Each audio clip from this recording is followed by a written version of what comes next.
naftu waxay dareentaa kalgacal diirimaad badane deganaanta xiisaha naftay deris wadaagaane marka aan ku daawado ayay dhibi ii daysay dooqa igu kaasmi ayaa deeqay ruuxdaniye duugoobi maayo cishqiga waan dugsanayaay dunidaba dhammaanteed adaan kugu dawoobaay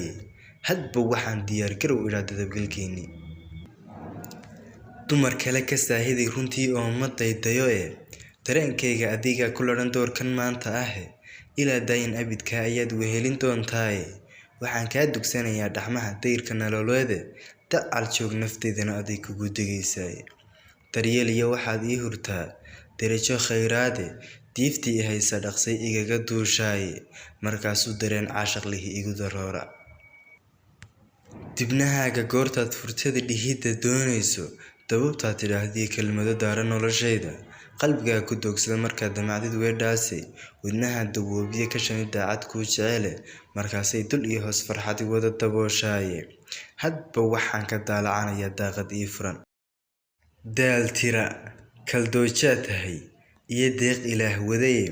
durdur iyo xareed baad tahay ceebka daahirane daruur caashaq baad ii tihiyo degal barwaaqaade waxaad ii da'daa goortii uu daal isoo ridoye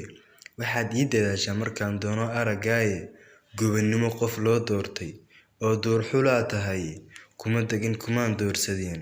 duni dhammaanteedii kuma degin karayo naftaad door ku leedahay dubaaqayga xiisaha ku ladhan waa midaan dumine alla ilaah dadkaba lama sinidu dowlad baa tahay